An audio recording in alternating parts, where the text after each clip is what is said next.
Professionals. I'm excited today. As you can see, a lot of people fooled around and found out. And I want to start for just a couple of minutes and go down the list because this is very important.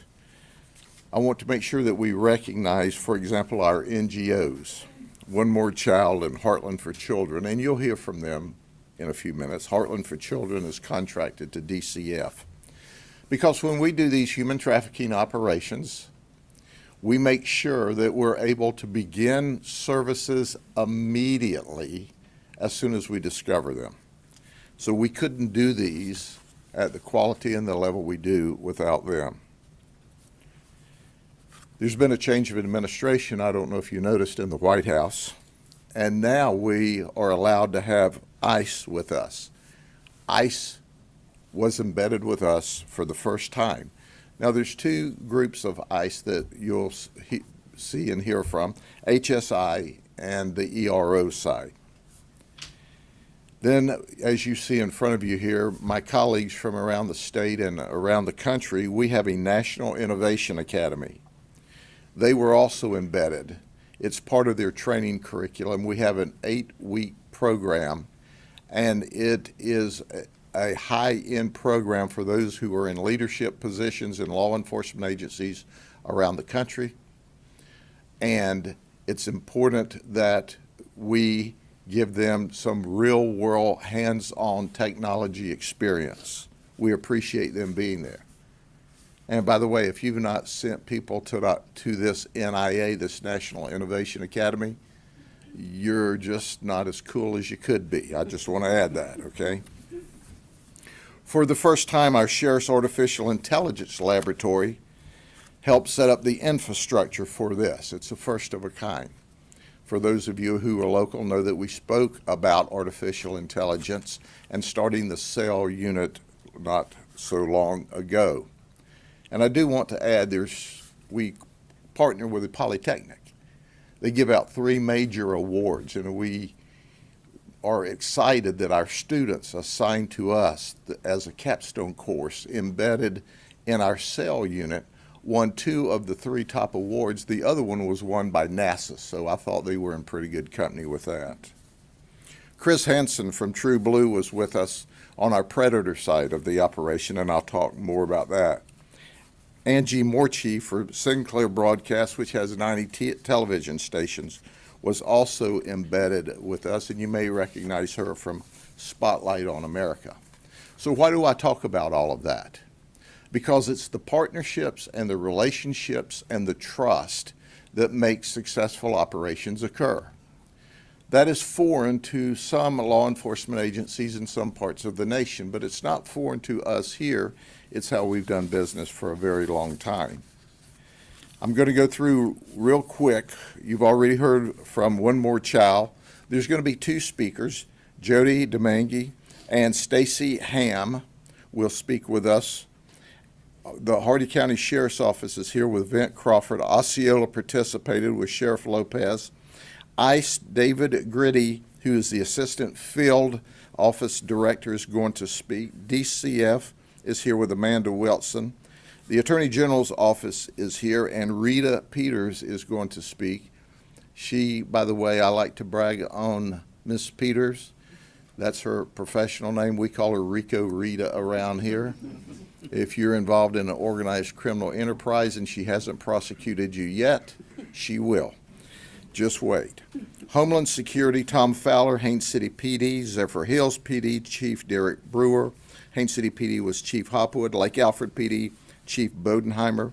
Lake County Sheriff's Office, Captain Ron Patton. Lake Wells PD, Captain Stephanie Cook.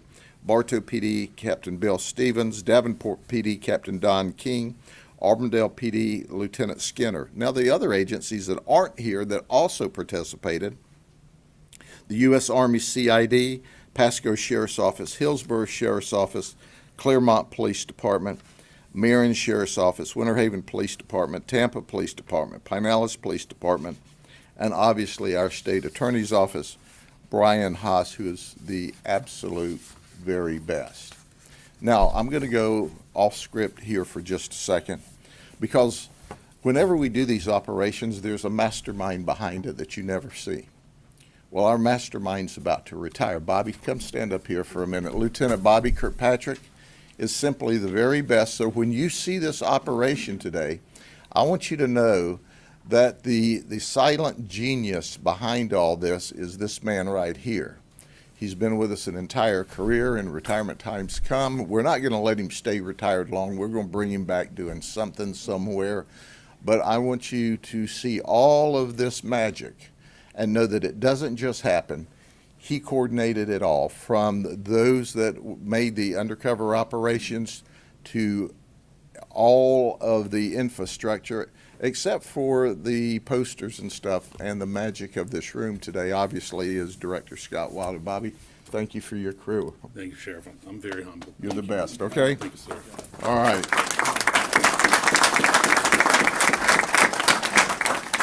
So the important thing to remember with this operation, there were three components. There was a human trafficking component, a child predator component, and an illegal immigration component. We arrested 255 people in 9 days. 141 Johns, 93 prostitutes, 10 others that drove for proceeds and et cetera. We had people come from 12 different states to be arrested in Polk County, Florida. Obviously, they must live under a rock, but now they live in the county jail. They also came from Puerto Rico. We arrested a huge number of child predators, 11. What's important about this is arresting child predators is very difficult. It takes a talented group of folks. You're going to hear more about these child predators because they're the most despicable.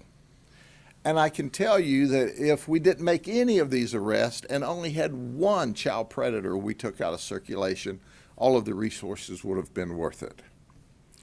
Illegal immigration, as you know, is on everyone's mind, and you can watch the evening news depending on what you watch, what you want to hear.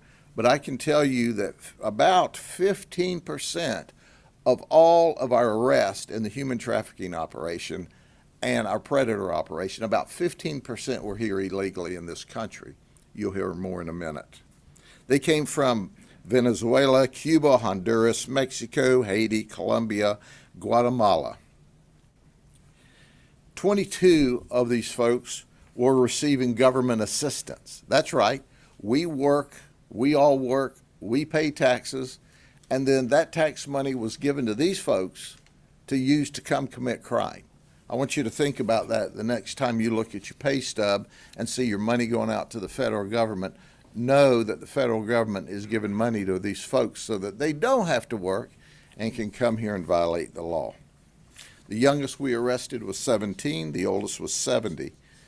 Our folks stand in the gap between good and evil. They took 8 firearms during this operation from 8 different suspects. 25 people were charged with narcotics. We filed 386 new charges, 102 felonies, 284 misdemeanors.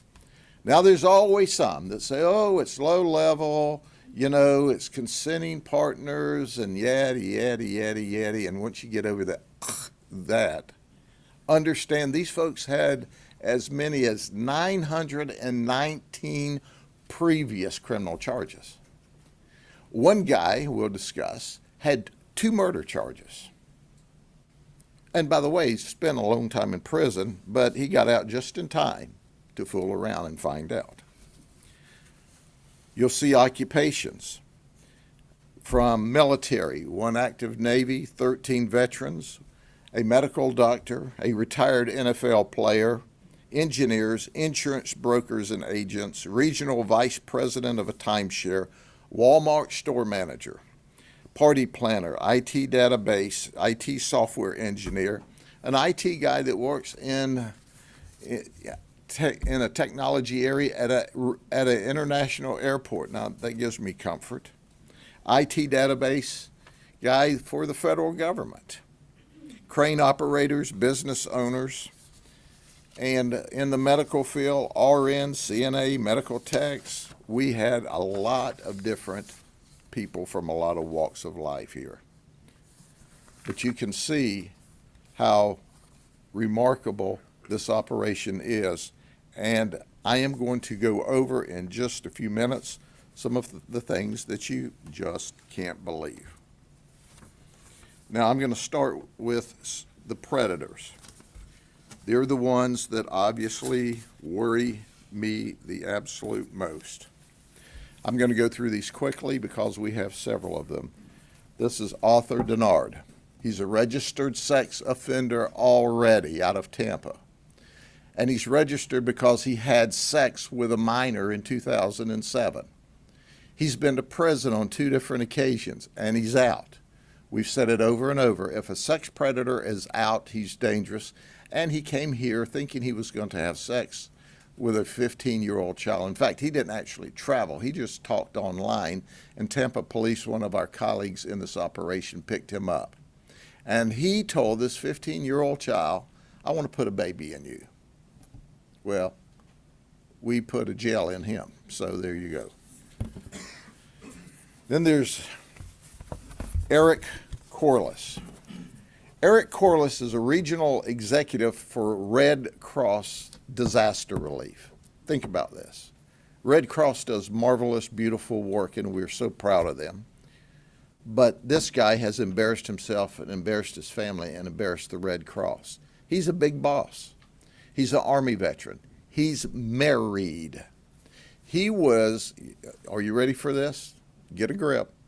He was married to a law enforcement officer, a supervisor in Hillsborough County. That's right.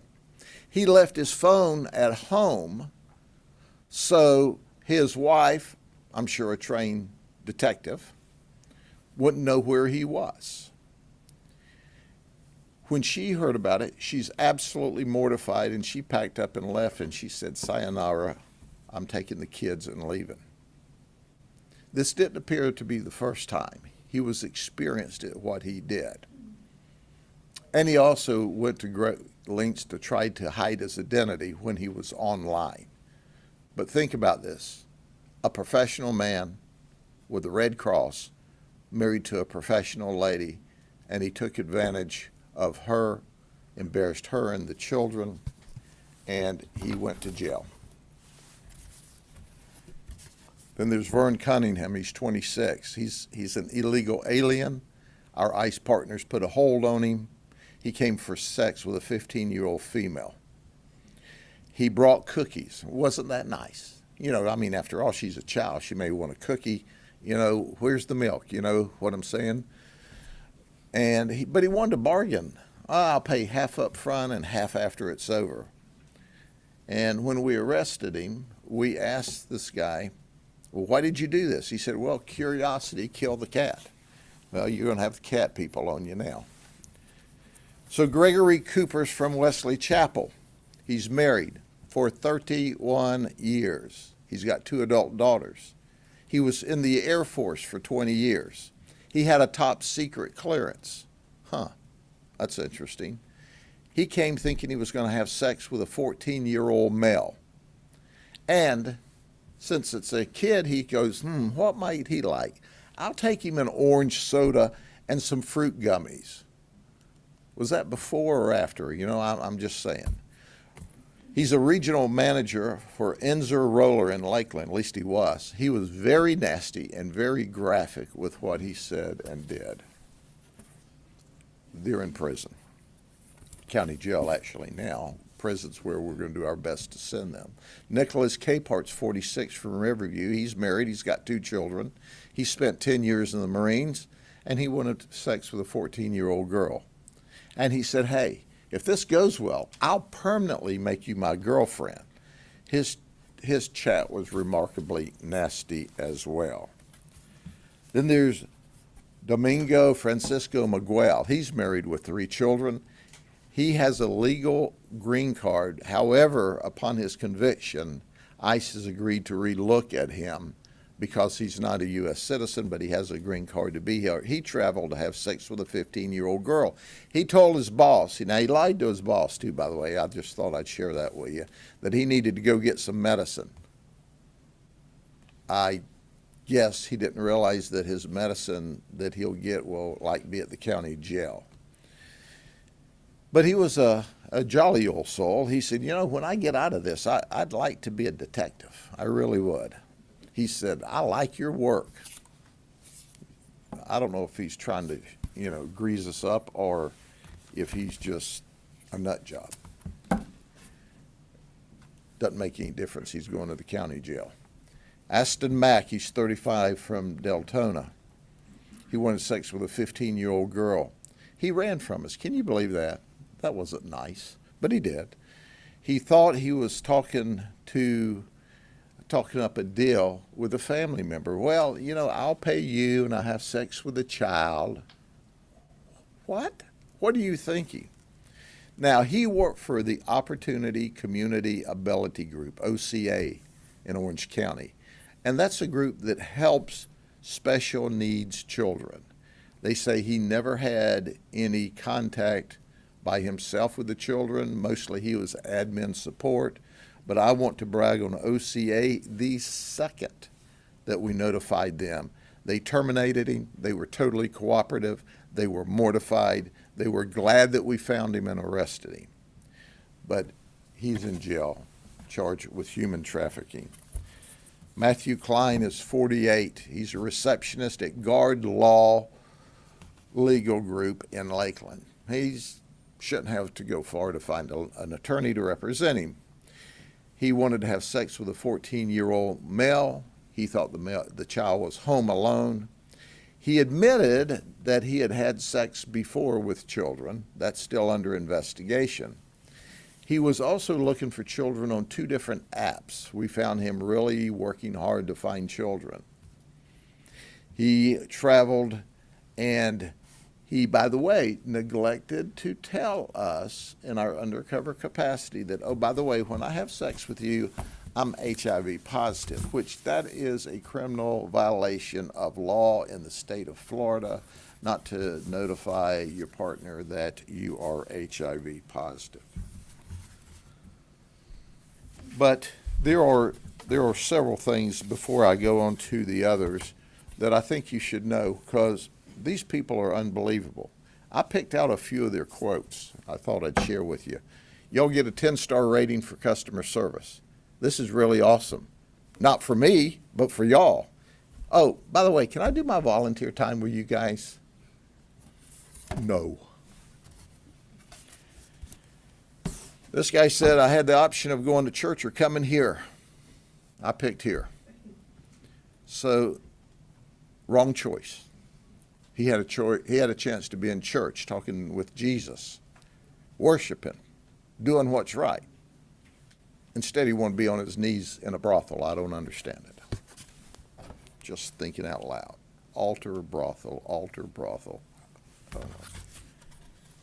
This guy was a realist. Well, this is God's sign not to do this. He thought that was a bad idea. And just thinking, God spoke directly to him. It's amazing how God comes in clear focus when you're under arrest. I used to always say, Jesus lives in the county jail because everybody I took there found him. So this guy says, oh, we're in Polk County? My friend was just arrested here last night. You got to be kidding me. Now, I'm going to start to introduce you to some of these morons. But here's the one that I think is just super cool. This is like mother, like daughter. So we're talking to a mom. She's 48, Sherry Pena. She's on public assistance. She's living at a DV shelter in Central Florida. She drove her daughter, Haley Pena, 23, to have sex. When we ask her, you're a mother to this young lady? What are you thinking? She said, oh, whoa, wait a minute. I just thought I was taking her to buy drugs. Oh, that's better. You're taking her to her drug dealer, right? So anyway, The mother and daughter were also arrested in 2024 for battery over a 65 years of age person. She's arrested. Did I tell you she's on felony probation already? Yep, that's right. She's on felony probation. So that's just a little color there, but let's get to the stack and go through real quickly, and then we'll turn it over to our colleagues here of some other things. Let me get this out of the way.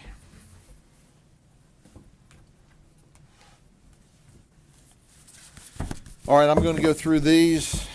How about Jason Bathis from 43 from Davenport? This is our human trafficking and prostitution folks. He's charged with offering to commit. This Jason Bathis, okay? When he walks in, you think, well, I have set up a deal with an ugly woman. And I think you would all agree that this guy's an ugly woman, right? This is what you really get when the makeup comes off. This is Jason Bathis. Now I want you to think about this a minute, okay? You decide that you're going to hook up with a woman. She comes in and she's already uglier than a mud fence, right? And then as you start to engage, you find out, hey, this dudette is a dude, and look what he really looks like. Yeah, he looks like he should have been in a Scarface movie someplace. I don't know. This is what's happening. People think they're getting this, and many times they're getting a really bad guy. So this is the before and after, you know. When you find them in the bar at night, you know, you try to drink them pretty, and you wake up the next morning and you see this. Yeah, that's what we call Rolex ugly. Rolex ugly is you wake up the next morning and they're laying on your arm and your Rolex is there and you just chew your arm off and leave the Rolex. You just got to get out of there. You don't care about the Rolex. But that's the kind of people we're going to talk about today. Then there's a Darius Taylor. He's 34. He played at Lake Gibson High School football. Went on to have an outstanding career in the NFL. He played for the Carolina Panthers, the Tampa Bay Buccaneers, the Cleveland Browns, and he was a linebacker. But listen, the dude made a lot of mistakes. He not only brought his 6-year-old child to the operation, but he left his 6-year-old child in the car when he went to do the operation. The 6-year-old child has a lot of medical issues, and he left this child alone that should have never been left alone because of medical conditions. DCF was on site, took possession of the child immediately, found mom. Mom came and got the child. The child is doing fine. This guy here, you know, obviously he must have hit one too many people as a linebacker because his brain cells are scrambled. He shouldn't have shown up in the first place, but to leave that child, my goodness.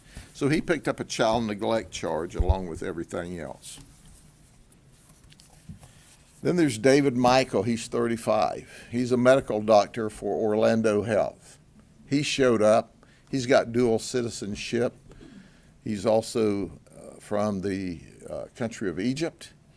And he decided to, hey, you know, I'm not saving any lives or making people feel better tonight, so I'll go make sure I feel better by going to this house of ill repute that turned out being law enforcement officers from all over Central Florida doing what's right. Then there's Nimish Patel. Nimish is 53. He's an event planner. He didn't plan on this event, but he is an event planner. He's on public assistance. Yep. We asked him, dude, what are you doing here? He says, you know, my wife's being treated for cancer at Moffitt. Well, number one, if you have cancer, there's not a better place, any place, than Moffitt, okay? Highly recommend that. But since she's being treated, I thought I'd just show up here. You got to be kidding me, man. You're not home taking care of your wife, somebody who's done everything for you. You're out scallydogging around, and your wife's sick. Nasty people. Then there's Patrick Dang. He's 40. He's from Newport Richey. He's married. And he owns Dang Good Sushi in Trinity, Florida. Yeah. He came for a dang good time, but it didn't work out that way. Next time you go there and get sushi, you may want to make sure that he's wearing gloves or washed his hands. And by the way, I had some law enforcement officers that had been at his restaurant, said it's pretty good sushi.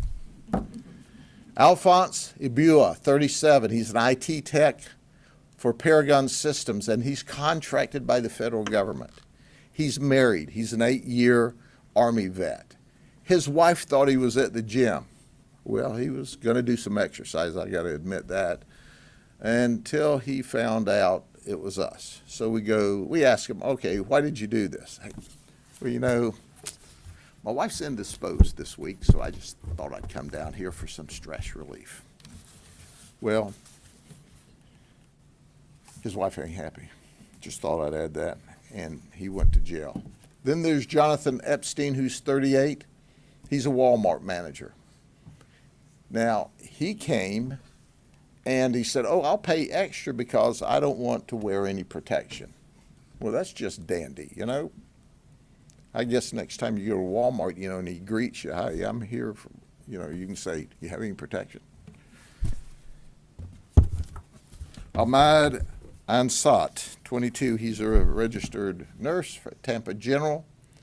And Tampa General, by the way, I didn't come here to advertise all these wonderful places, and they're professional places. Tampa General, if you get very sick or have a significant injury, you want to make your way to Tampa General. It's top of the line. Not so with him, but the rest of them do good. Isaac Torrado de Jesus, he's 28. He's unemployed. Now, he's going to spend money, understand, but he's unemployed, okay? And you go, Well, his wife at that moment in time is working at Lakeland Regional Health. She's 8 months pregnant, working while he is spending money because he's unemployed, right? Spending her money on prostitutes. When we asked him why, he said, I had a lot of spare time. Okay, I don't even know how to explain that. Then there's Arthur Lark II, 54, from Haines City. He's married. He was charged with soliciting sex. But this guy has, instead of doing minor crimes and working up, he did major crimes and is working down. He was first arrested in Orange County in 1990 during a drug beef. He shot at his person he was fussing with and missed and hit and killed a 16-year-old boy. An innocent person he killed. Now, while he's in jail and they're doing an investigation, jail and prison, they determined that he had also committed a 1989 murder. And in that one, he and some friends were trying to steal a vehicle. A neighbor came home and said, hey, they're stealing my neighbor's vehicle. So he confronted them. Lark pulled a gun out. The neighbor says, whoa, this is all the good news I can stand in one day. He turns and runs. Lark chases him down and kills him for trying to be a good neighbor. He did 26 years in prison. That sounds significant, but it's only 13 years for each murder, and one is an innocent kid that he missed and hit, and the other is a neighbor that was trying to help, and now he's out and involved again. And then there's Robert Burnett. He's 30. He's works in IT for the St. Pete Clearwater International Airport. He's married as well. The detective said he cried a lot and he peed his pants. I understand that. I'm married to an Auburndale girl. I would think this is the end of my life because if I go home, she's just going to kill me. I don't think that happened to him. At least there's no death reports yet. But he did go to jail. That's just a snapshot. They all have a story. We just picked those out. Now, I want you to hear from some of our subject matter experts that worked with us today. We'll start with Jody and Stacy from One More Child. Jody? Thank you, Sheriff. Good morning. My name is Jody Domingue. I am the Acting Chief Operating Officer at One More Child. One More Child has been providing services to vulnerable children and struggling families for over 120 years. This includes advocacy and direct care service to survivors of human trafficking throughout Florida, North Carolina, Tennessee, Ohio, and several countries around the world. The Polk County Sheriff's Office still remains one of our closest partnerships, and I would like to congratulate them on another successful operation.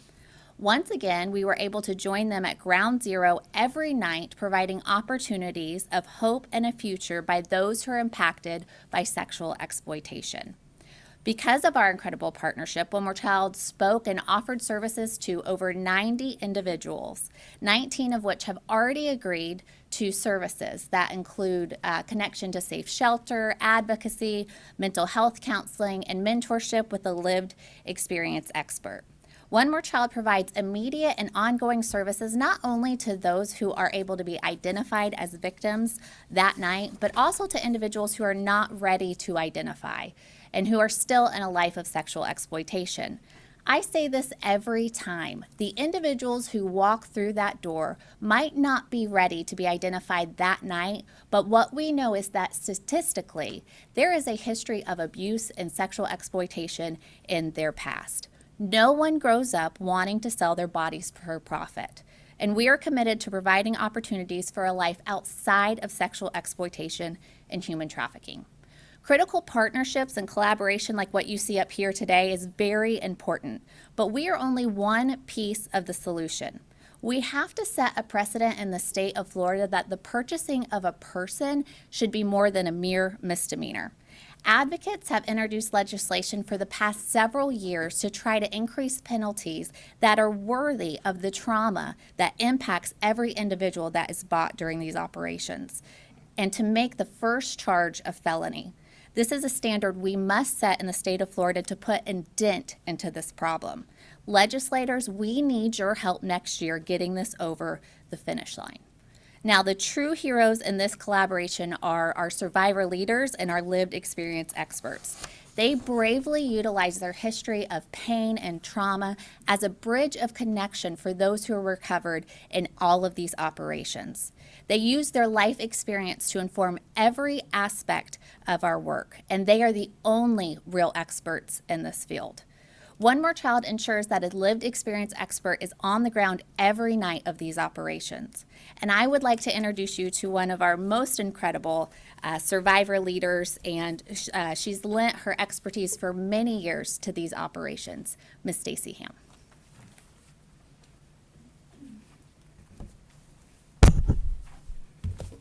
Good morning. I want to first start by thanking Sheriff Grady Judd, the Polk County Sheriff's Office, all the other law enforcement that assisted with us, and to the NGOs that we continuously collaborate and partner with. Your dedication is what really makes a true difference here today. I stand here before you not only as a survivor of human trafficking, but as someone who once believed that's all my life would ever be. My story began before I even had a voice. I come from 3 generational cycles of familial sex trafficking. By the time I was just 2 years old, my father sold me to the first time to one of his friends in the neighborhood. My siblings and I, we grew up with abuse, abandonment, and fear. We were often found sleeping at parks or wandering downtown alone. The times we weren't needed, we were held in closets or locked up in a backyard. I grew up expecting fear at any moment, and I was eventually removed from my home. I was separated from my siblings and placed into the foster care system. While I spent my time in the foster care system, we continued to be exploited, and even one of my siblings continued to be sexually abused, and the case never went anywhere. I was then adopted into a home, and I'm often asked when adopted, is that when my rescue came? And it wasn't. That's when my abuse continued to happen and my exploitation continued. I grew up thinking that this was normal, and this left me open to be susceptible, to be a vulnerable target. I was so desperate to be seen and to be loved, and this led me right back into a cycle of trafficking. We often imagine traffickers to present certain stereotypes or to be a certain gender. But my trafficker as a young adult was a friendly female who was the retail store manager of where I applied an interview. She hired me, gave me a place to live, and provided me a sense of family and protection that I was so desperate for. But really her kindness masked a vulnerability of her luring me back into the life of trafficking. During this recent sting operation, I heard story after story that echoed so much of mine. So many of the victims that my team and I got to work with shared childhood abuse, time in the foster care system, times their family members were selling them, times that nobody would look and listen at them. Two of the survivors that we got to talk to shared how they were offered false promises. It was prostitution, they were told. But really what it was is they were being exploited, they were being sold, and they were being faced with threats, and they were being feared. We often ask, why don't they leave? Why are they choosing to stay? But I can tell you, as someone who was pulled back into the life of trafficking, it impacted my housing, it impacted my job, my transportation, so where was I to go? It took several people coming into my life, trying to make a difference and trying to show me that there was positives, there was an outcome, and there was a way out of this. They say it takes an average of 10 points of contact for someone to feel comfortable and safe to finally speak up to be seen. When I found the courage to try to find and leave my trafficking situation, I was met with fear and I was met with threats. There was the threats that they would release the content that I had created during my exploitation, and I had no clue who would get that. I was faced with the very real possibility of losing everything. And as someone who had lost so much in her life, the little bit of stability I had was what I wanted to cling to. That's the reality for so many of the survivors that we work with each and every day. It's the choice between staying in a dangerous situation or stepping into the known with little or no safety net to catch them, and that's what my team and I do. And everything changed for me when the right people came along. They didn't ask me why didn't I leave sooner, but instead they asked, how can we help you? How can we give you the tools for you to create the life that we know God gave for you? They helped me with resources, with therapy, and most importantly, a belief that God has a true purpose for my life. The operation we're discussing today, it's more than just a news headline. It represents lives being saved, generational cycles being broken, hope being rekindled and restored to survivors. But this is just the beginning. True justice doesn't end with the arrest. It continues with our survivors receiving long-term support, rehabilitation, and the unwavering belief that every person deserves freedom, dignity, and a future.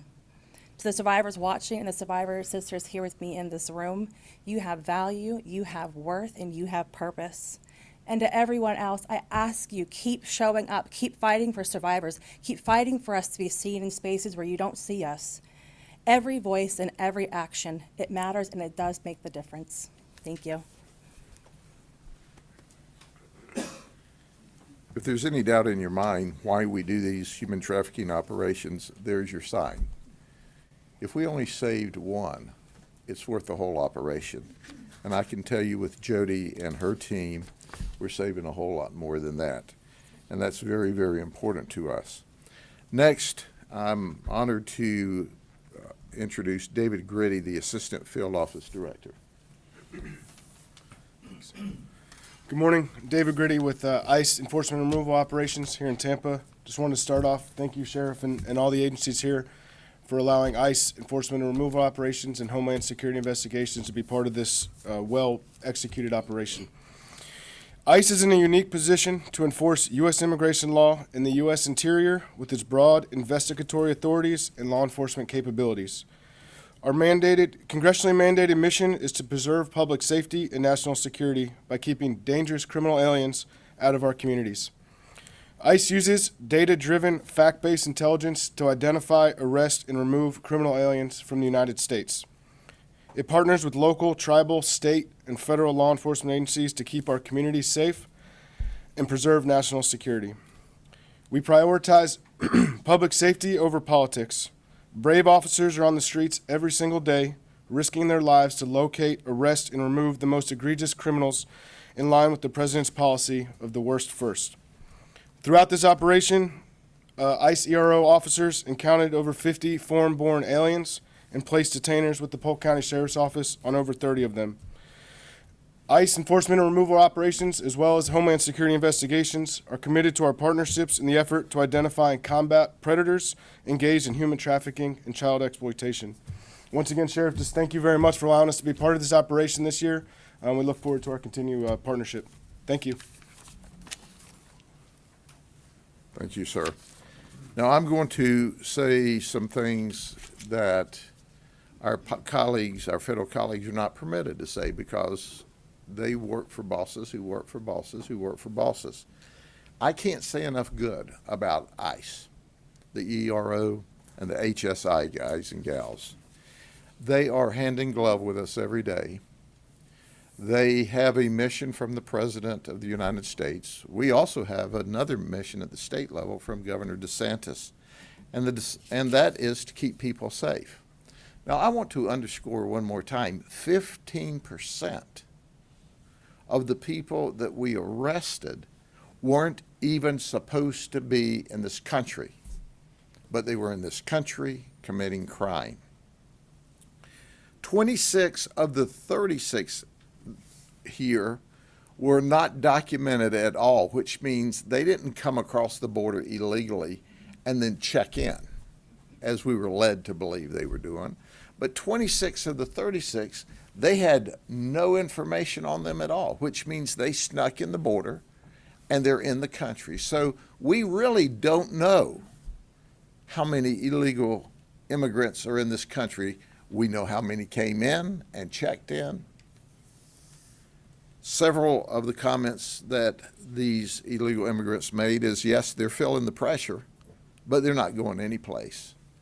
We asked them, hey, will you take the $1,000 and go home? And they go, of course not. No, we're not doing that. We're staying here. They're going to stay here until we make them leave. We heard stories of why they were crossing, as they were making their way to the border, that people dying at various crossings in Mexico and Central America.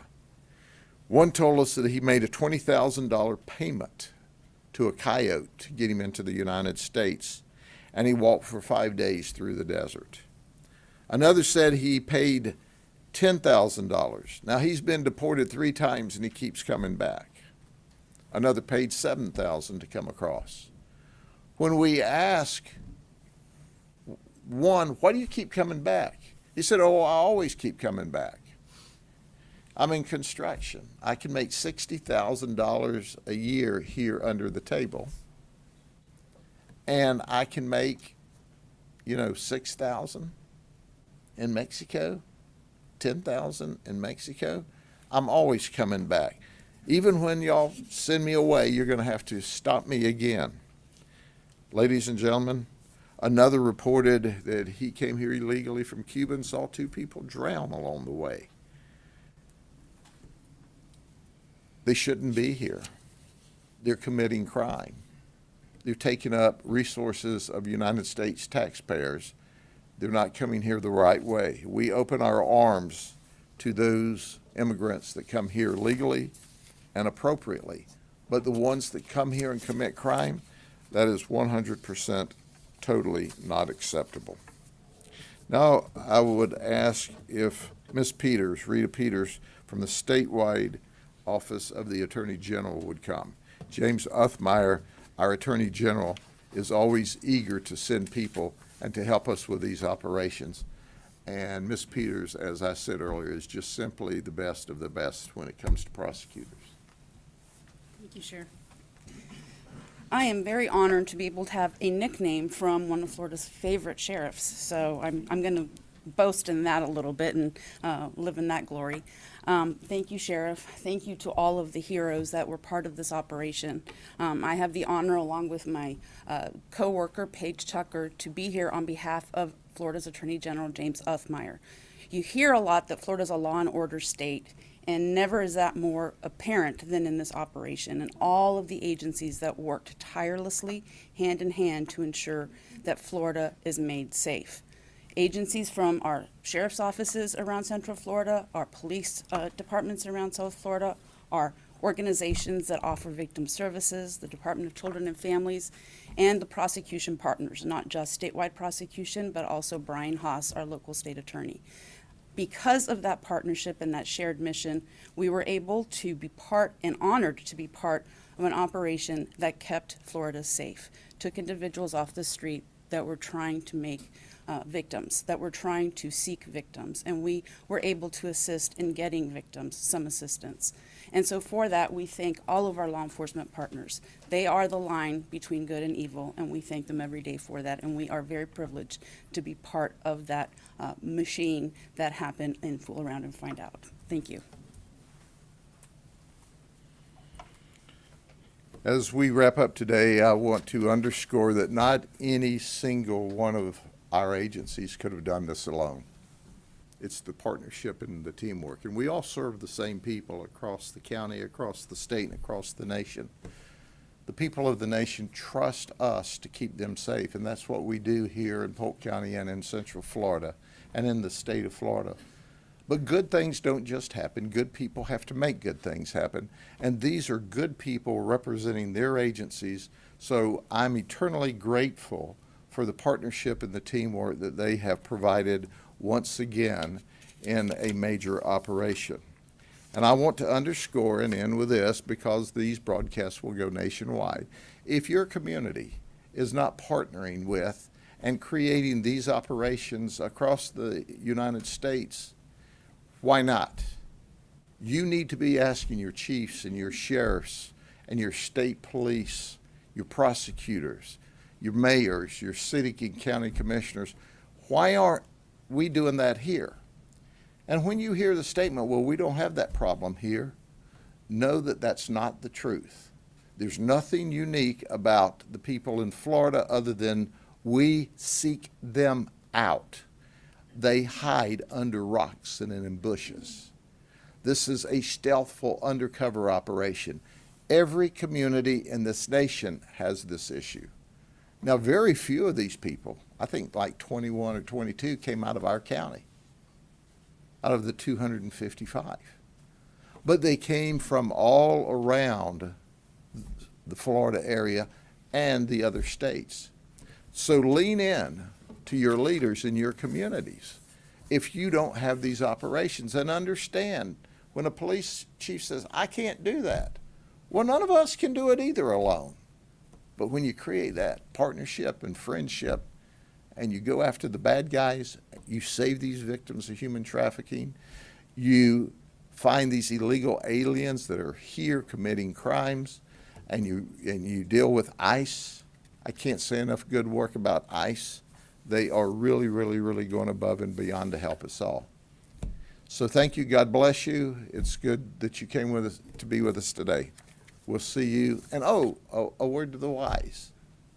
There'll be another one. Fool around and find out. See you later.